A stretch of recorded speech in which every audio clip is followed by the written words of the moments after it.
이 갤리선은 단순한 갤리선처럼 보이지만 V8 엔진을 동력으로 노를 젓는 갤리선이다. 갑자기 웬 갤리선을 만드냐고.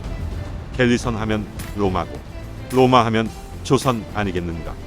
반도국이고 반도의 중앙에 수도가 있고 반도 북쪽에는 험준한 산맥이, 반도 남쪽에는 섬이 있으며 제국이 분단된 적이 있고 그 분열된 제국의 일부가 분전제를 시행하는 데다가 잔잔한 바다에서만 항행 가능한 갤리선을 전투함으로 운영하는 국가가 어찌 더 있을 수 있겠다. V8 갤리선을 만들기 위해서는 우선 엔진의 회전 운동을 노젓기의 움직임으로 바꿔주는 메커니즘을 만들어야 하는데, 지난 영상에서 썼던 노의 구조는 블루투스 경첩을 이용하여 노를 젓기 때문에 낭만이라고는 전혀 찾아볼 수 없다. 우선 싱글 실린더 엔진을 하나 만들어주고 원기어와 대형기어를 이용하여 기어비를 올려 노를 젓는 힘이 더 강해지도록 해주었다.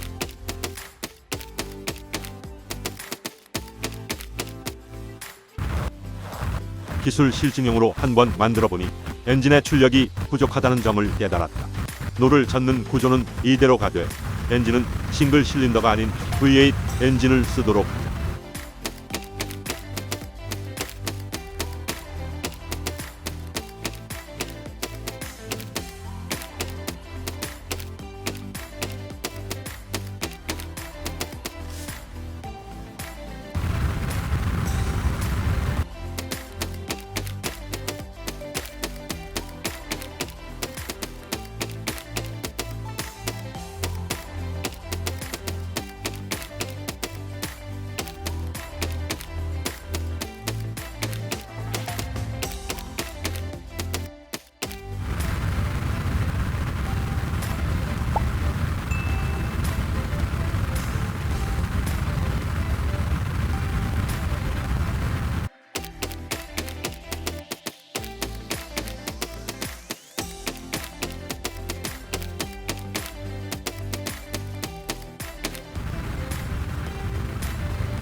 완성된 모습이다.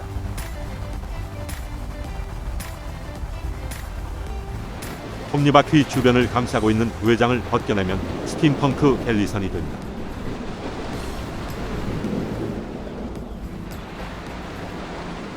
엔진의 무게 때문에 선박의 무게 중심이 높은 데다가 파도가 높아 갤리선이 자꾸 전복되는 모습이다. 선박의 하부에 무게추를 달아주어 부력 중심보다 무게 중심을 낮춰주면 해결되지만 밑에 달린 무게추 때문에 볼품 없어진다는 문제점이 있다. 이럴 때는 각도 센서를 이용한 스테빌라이저를 만들어서 해결하도록 하자. 선박의 각도가 일정 수치 이상 틀어질 경우 스테빌라이저를 반대 방향으로 틀어 틀어진 각도를 되돌릴 수 있도록 구성해야 한다.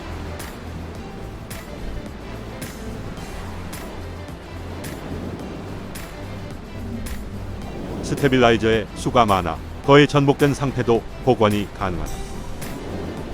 제 아무리 스테빌라이저가 있더라도 현실과 마찬가지로 측면에서 큰 파도가 들이받는 경우에는 답이 없다. 애초에 갤리선이라는 선박은 수면이 잔잔한 지중해에서 운용할 목적으로 설계된 선박이므로 대서양과 같이 파고가 높은 BCJ 바다에서 운용하기 힘든 것은 어쩔 수 없는 노릇이다. 노를 젓는 메커니즘이 잘 작동하는 것 같지만 실상은 돛이 대부분의 추진을 담당하고 있다. 사실 실제 갤리선도 노보다는 돛의 추진력이 더 큰 비중을 차지한다고 한다. 이는 거북선에도 동일하게 적용할 수 있는 사항이라 만약 거북선에 돛이 있었다면 갤리선처럼 돛을 이용한 가속이 주된 추진력이었을 것이다.